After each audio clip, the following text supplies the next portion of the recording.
Cuando se habla de Johnson & Johnson, muchos inversores piensan en estabilidad, dividendos y calidad. Y tiene sentido, estamos ante una de las compañías de salud más importantes del mundo, con presencia global, medicamentos innovadores y tecnología médica. Pero en inversión hay una pregunta que siempre debemos hacernos. ¿Una gran empresa es también una gran oportunidad? En este vídeo vamos a analizar el negocio de Johnson & Johnson, sus ingresos, márgenes, caja, deuda, comparables y valoración. Y al final veremos si la acción está para comprar, mantener o simplemente vigilarla. Antes de empezar, recuerda que este vídeo es únicamente educativo e informativo. No es una recomendación de compra ni de venta y tampoco sustituye el asesoramiento financiero profesional. Las inversiones siempre tienen un riesgo y cada persona debe tomar sus propias decisiones en función de su situación, objetivos y tolerancia al riesgo. Dicho esto, vamos a analizar Johnson & Johnson de forma sencilla, visual y con foco en lo importante: negocio, números, valoración y el veredicto final. Hola insiders, mi nombre es Daniel y bienvenidos a Wall Street Insider. ¡Vamos allá!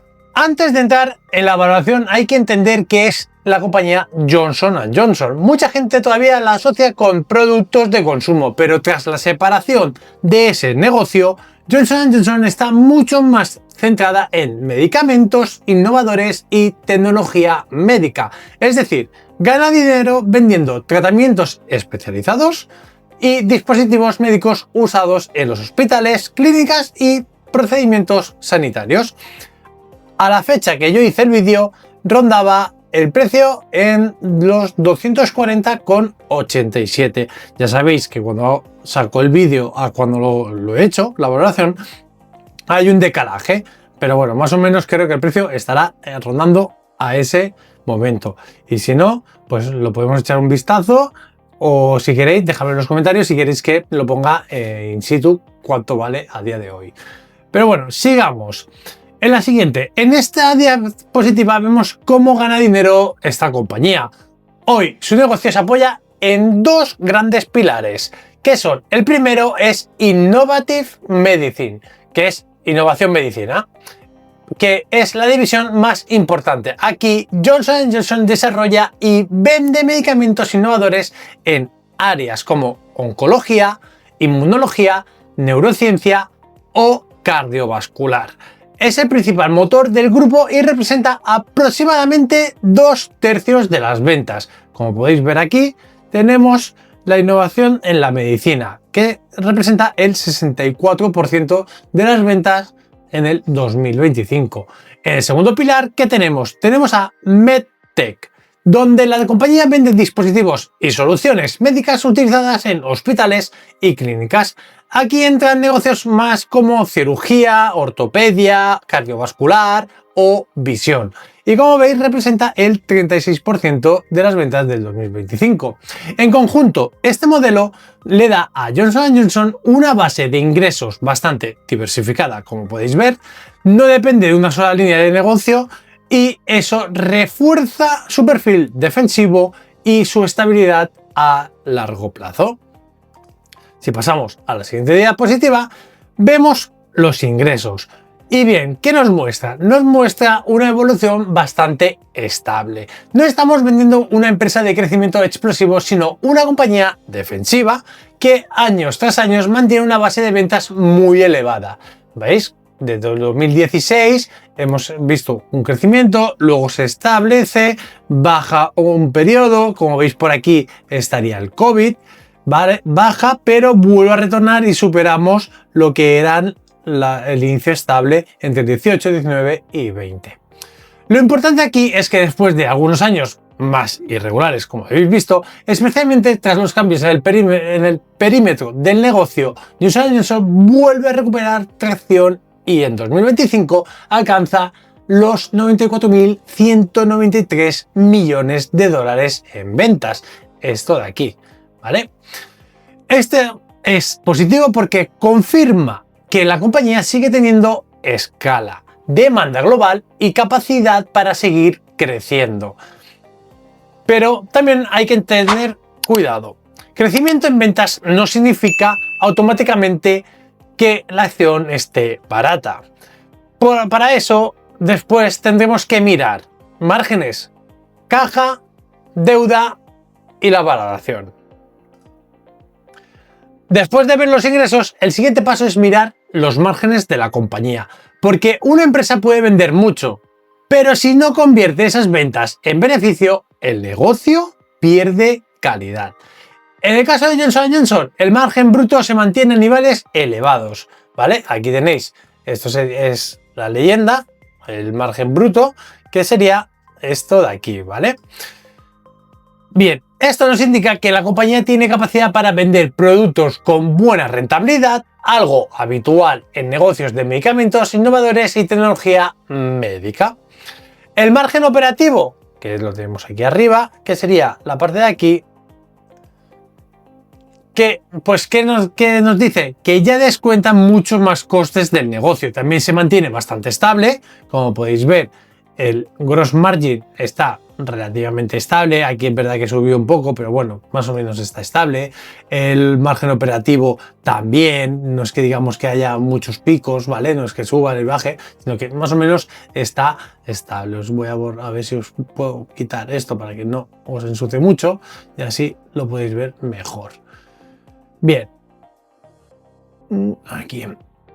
Bueno, el margen operativo, que ya descuenta muchos más costes, como decía, también se mantiene bastante estable. No vemos una empresa con márgenes deteriorándose de forma agresiva, sino un negocio que conserva una estructura rentable. La lectura aquí es positiva. Johnson & Johnson tiene calidad operativa, como podemos ver, pero como siempre, una empresa de calidad no es automáticamente una buena inversión. Después tendremos que comprobar si esa calidad está bien pagada o si el mercado ya la está descontando en el precio. Ahora miramos una de las partes más importantes para una empresa de dividendos, la caja. El free cash flow es el dinero que digamos que queda después de cubrir las inversiones necesarias del negocio. Y aquí la pregunta clave es muy sencilla. ¿Johnson & Johnson genera suficientemente caja para pagar esos dividendos? Pues bien, en este gráfico vemos que durante todo el periodo, ¿veis? Esto es el free cash flow, ¿vale? Todo lo que está en este color como dorado es el free cash flow. Pues vemos que se mantiene por encima de los dividendos. Estos son los dividendos en verde, ¿vale? Y como podéis ver, los dividendos crecen, pero el free cash flow crece aquí, baja y vuelve a crecer. Como veis, nunca el free cash flow está por debajo del dividendo. Eso es muy buena señal. ¿Qué quiere decir? Pues que porque indica que el dividendo no depende en principio de endeudarse o de situaciones extraordinarias. En 2025, Johnson & Johnson generó 19.698 millones de dólares de free cash flow. La lectura es muy buena. El dividendo parece cubierto por la caja, pero hay que vigilar la tendencia, porque si los dividendos siguen creciendo más rápido que la caja, la cobertura podría estrecharse con el tiempo. Pero bueno, vemos que sí que es verdad que crece el dividendo, pero también el free cash flow crece. Por ahora está asegurado el dividendo. En esta diapositiva analizamos dos cosas: el dividendo por acción y el payout ratio. La parte positiva es clara. Johnson & Johnson muestra un crecimiento muy estable del dividendo por acción, que lo tenéis aquí. El crecimiento está muy bien, la verdad. Esto es una de las razones por las que muchos inversores la ven como una empresa defensiva y atractiva para ingresos recurrentes.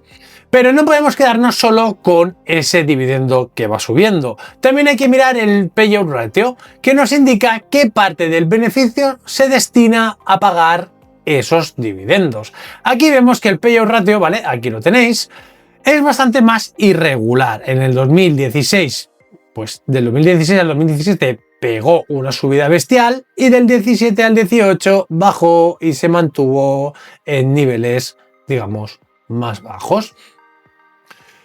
Especialmente, como os digo, por un alto atípico, como es el del 2017, que lo tenéis aquí, como os he dicho, esto puede deberse a efectos contables o extraordinarios, así que no conviene sacar una conclusión solo con ese año. Por eso os digo que más bien quedaos que el dato sería algo tal que así, ¿vale? Sería esta parte de aquí. Esto es algo atípico. La lectura correcta sería que el dividendo de Johnson & Johnson tiene un historial muy fuerte, pero la verdadera pregunta es si puede seguir creciendo de forma sostenible. Y para responder eso no basta con mirar el beneficio contable. ¿Qué hay que mirar? Hay que comprobarlo también con el free cash flow que ya vimos antes. Es decir, que a priori está bien para esta empresa de dividendos. Vale, ahora miramos el ROI, que para mí es una de las métricas más importantes para medir la calidad real de una empresa. El ROI nos dice cuánta rentabilidad genera Johnson & Johnson sobre el capital que tiene invertido dentro del negocio. Aquí la lectura es positiva. Durante el periodo mostrado, Johnson & Johnson se mantiene a niveles elevados, aproximadamente entre el 18%, ¿vale? Que este sería, si marcamos una línea, pues sería el 18%, y el 23%. En este rango de aquí se está moviendo. Esto significa que la compañía no solo vende mucho y genera caja, sino que además utiliza bien su capital. Es una señal típica de negociaciones de calidad con marcas fuertes, productos especializados y cierta capacidad para mantener márgenes atractivos. Pero aquí viene el matiz importante. Que una empresa tenga un ROI alto puede justificar que cotice con prima, cierto. Pero no significa que cotice a cualquier precio sea bueno. Por eso, más adelante tendremos que comparar esta calidad con la valoración actual de la acción. Ahora vayamos con la deuda neta, que nos ayuda a entender la flexibilidad financiera de Johnson & Johnson. La deuda neta básicamente mide cuánta deuda le queda a la empresa después de restar la caja disponible. Es decir, no miramos solo cuánto debe, sino cuánto debe realmente después de tener en cuenta el efectivo que tiene dentro del balance. Aquí vemos algo importante, ¿vale? Lo tenéis aquí el gráfico, ya lo podéis ver en pantalla. Johnson & Johnson parte de una posición muy cómoda en 2016. Estaba en negativo, lo que significa que tenía más caja que deuda. Pero con el paso de los años, la deuda neta ha ido aumentando, especialmente en los últimos ejercicios. Veis aquí, 2016 estaba en deuda negativa, se endeuda en el 2017 la baja, pero 2019 la sube, digamos que podía ser por el COVID, 2019, luego después de la pandemia, mejor dicho, perdonad por decir la palabra, aquí digamos que después de lo que pasó, aquí genera otra bajada de la deuda. Pero 2021 se vuelve a endeudar, 2022 la baja, pero 2023 mirad cómo se dispara esa deuda. Esto significa automáticamente que la empresa está en problema. Perdón. Esto no significa que automáticamente la empresa esté en problemas. Johnson & Johnson sigue siendo una compañía muy sólida y con mucha generación de caja, pero si nos dice que el balance ya no está tan saneado como antes, y eso es relevante porque reduce margen de maniobra para adquisiciones, recompras, dividendos o momentos de tensión como lo vivido aquí. La conclusión es sencilla. La deuda no rompe la tesis, pero hay que vigilar que no siga creciendo más rápido que la generación de caja. Vale, ahora vamos a comparar Johnson & Johnson con algunas de sus compañías del sector utilizando el ratio PER, que mide cuántas veces estás pagando en el mercado los beneficios de la empresa. En este gráfico vemos que Johnson & Johnson, que está aquí, ¿vale? Que es este de aquí en rojo, ¿vale? Cotiza con una valoración superior a varios comparables como AVI, Merck & Company, Medtronic y Abbott Laboratorios, ¿vale? Esto tiene sentido hasta cierto punto, porque el mercado suele pagar más por empresas defensivas, diversificadas, con buena generación de caja y un historial sólido de dividendos, como sería Johnson & Johnson. Pero aquí hay que tener cuidado. Un PER más bajo no significa automáticamente que una empresa esté barata, porque puede estar barata por una razón: menor crecimiento, más deuda, más riesgo o peor visibilidad en el mercado. Y un PER más alto tampoco significa, ojo, automáticamente que esté cara, si la empresa tiene mucha calidad detrás. La pregunta importante sería: ¿la calidad de Johnson & Johnson justifica pagar esta prima? Y según nuestra valoración, el problema no es que Johnson & Johnson sea mala empresa. El problema es que el precio actual ya descuenta mucha calidad y deja poco margen de seguridad. Ahora llegamos a la parte clave de la valoración de la compañía. Aquí estamos usando un modelo de dividendos que se llama el Gordon-Shapiro, que intenta estimar cuánto vale la acción en función del dividendo, el crecimiento esperado y la rentabilidad que nosotros exigimos como inversores. En este caso, como yo le exijo.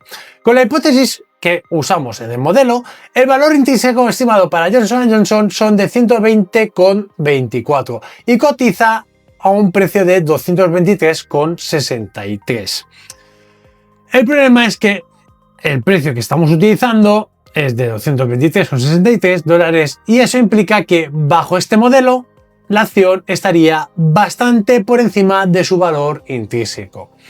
La rentabilidad esperada sale en torno al 7,54 que nosotros le pedimos, mientras que la rentabilidad exigida, que es la que le exigimos de verdad, está al 9,70%, ¿vale? Esto es lo que nosotros le exigimos a la compañía o al modelo. Es decir, el modelo nos está diciendo que Johnson & Johnson no compensa lo suficiente el precio actual.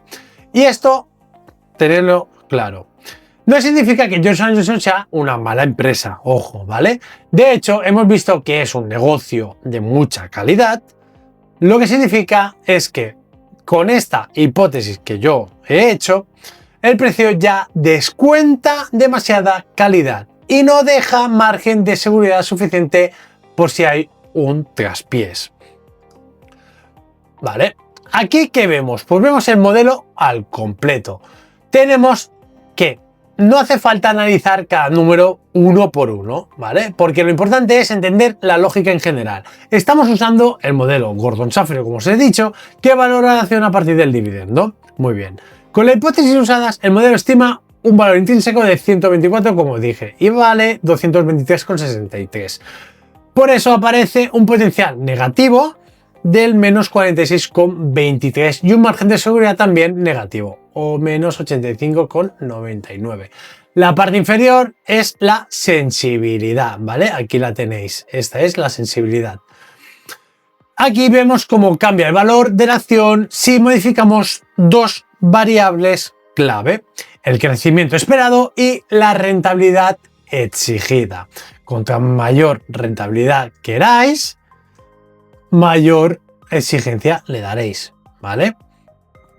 Mejor dicho, contra mayor rentabilidad, mayor exigencia, ¿vale? Aquí tenéis un gráfico o un sensor, digamos, un semáforo de cómo se debería tener a qué precio, por ejemplo, un 5% y un 7%, pues a 2,81. Pues digamos que el precio entraría dentro de compra.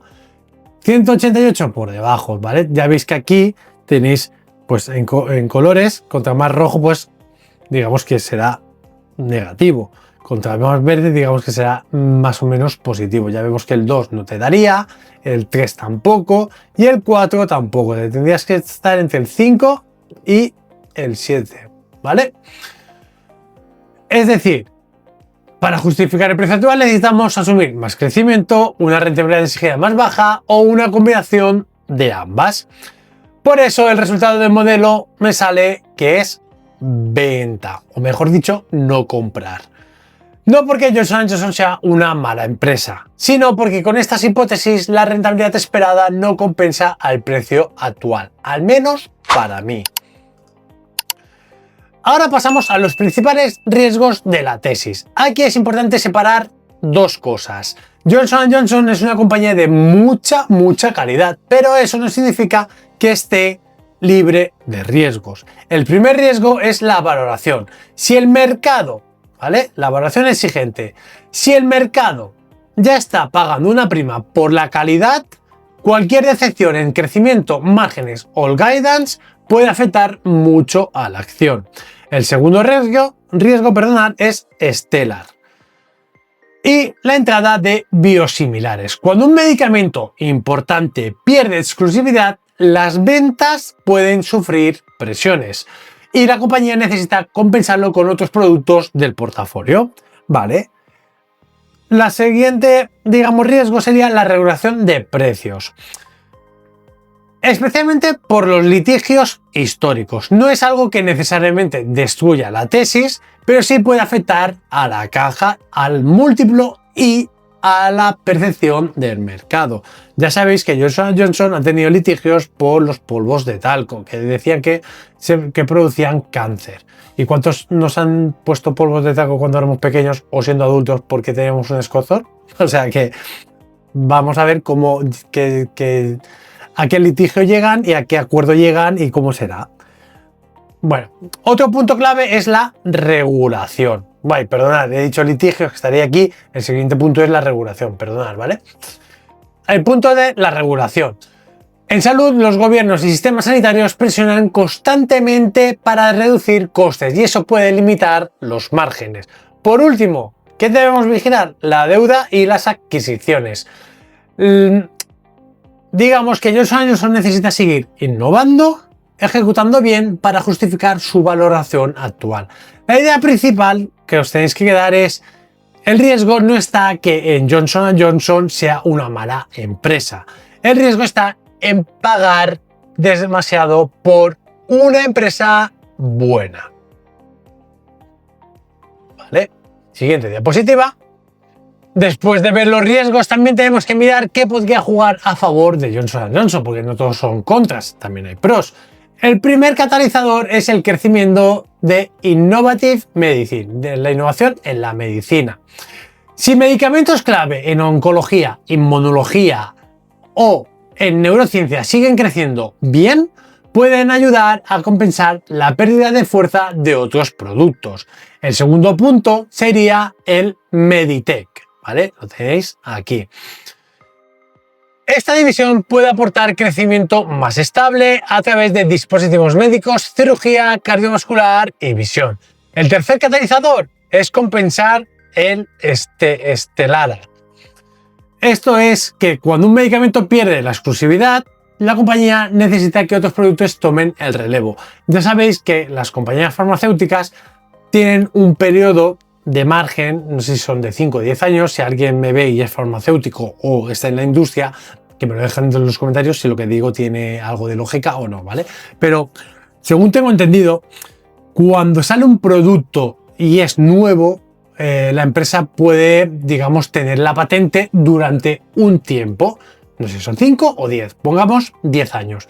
Durante 10 años, digamos que la compañía está totalmente para explotarla, solo la puede explotar él, pero al cabo de esos 10 años, esa patente la tiene que liberar y sacarla al mercado, o digamos que otros competidores la pueden copiar o pueden copiar la fórmula básica y sacar sus propios medicamentos.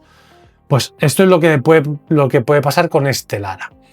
También tenemos la posible separación de Orthopedics, ¿vale? Que tenéis aquí otro catalizador. Si se ejecuta bien, podría hacer que el negocio sea más simple, más enfocado y más fácil de valorar para el mercado. Y por último, la incertidumbre legal. Si Johnson & Johnson consigue reducir ese ruido, el mercado podría valorar mejor la calidad real del negocio. La idea es muy sencilla. La empresa tiene catalizadores, pero necesita ejecutar muy bien el porqué, el precio actual, y que ya exige bastante. Perdón. Llegamos al veredicto final. Y aquí la conclusión es bastante clara. Johnson & Johnson es una empresa de mucha calidad, pero no necesariamente una buena oportunidad al precio analizado. Hemos visto un negocio defensivo, global, con buenos márgenes, generación de caja y un historial muy sólido de dividendos. Todo eso es positivo.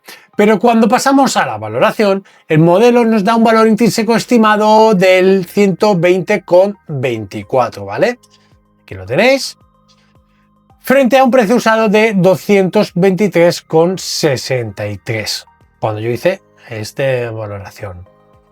Además, la rentabilidad esperada es del 7,54%, que lo tenéis aquí, por debajo de la rentabilidad exigida, que es del 9,7%. ¿Qué tendría que cambiar para que la tesis mejorara? Principalmente una de estas tres cosas. La primera, que el precio caiga bastante, es decir, por debajo de su valor intrínseco para entrar con buen margen, que el crecimiento esperado sea mayor o que como inversores aceptemos una rentabilidad exigida un poco más baja. Eso ya depende de cada inversor como lo quiera valorar. Así que la idea final es simple. Johnson & Johnson es una gran compañía, pero a este precio, para mí, el margen de seguridad no es suficiente. Y recordad, los vídeos que hago son educativos o informativos, no son recomendaciones ni de venta, ni de compra, ni de que la mantengáis. Tenéis que hacer vuestros propios análisis y sacar vuestras propias conclusiones. Yo aquí simplemente os traigo lo que yo creo que para mí, a mi parecer y a mi valoración o a mis exigencias, tendría que estar valorando esa empresa o esa compañía que os traigo. Que está bien, que está mal, ya dependerá de cada inversor. Porque si todo el mundo pensáramos igual, los mercados no se moverían. Si todo el mundo pensara que tendría que cotizar mucho más bajo, pues caería toda la acción. Que todo el mundo pensara que está muy baja y tiene que cotizar más alto, pues todo el mundo la subiría. ¿Vale? Entonces tenemos que estar, digamos que tiene que haber un vaivén. Habrá gente, para que tú puedas comprar, hay gente que tiene que vender. Si no, no hay ese consenso. Entonces, para mí, si no baja, no voy a comprar. Entonces, así de claro. ¿Que baja? Pues miraré en ese momento si me compensa o no, si hay otras compañías mejores o no. Pero bueno, os quiero dar las gracias por llegar hasta aquí, darle al like, compartirlo y nos vemos en la próxima lección. Pero una cosa, recordad que del vídeo anterior tenéis un sorteo. Si llegamos a los 500 suscriptores en el canal, hago un sorteo de $50 en un vale de Amazon. Y ojo, esto no está patrocinado ni por YouTube, ni por Amazon, ni por Instagram, ni por TikTok, ni por nadie. Simplemente es algo que yo hago hacia vosotros. Es un toma y da. Si conseguimos los 500 suscriptores, que ya quedan 24, pues digamos que haré el sorteo. Y para entrar en el sorteo, ¿qué tenéis que hacer? Pues muy sencillo. Ser mayor de edad, estar suscritos y dejar un comentario en el otro vídeo, que os dejaré por aquí el enlace, y poner cuál es la próxima acción que queréis que valore. Cuando lleguemos a los 500 o lo superemos, da igual, pues haré el sorteo en vivo y saldrá el ganador.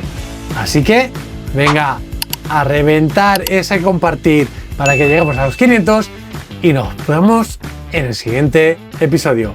Hasta la vista, familia Insider.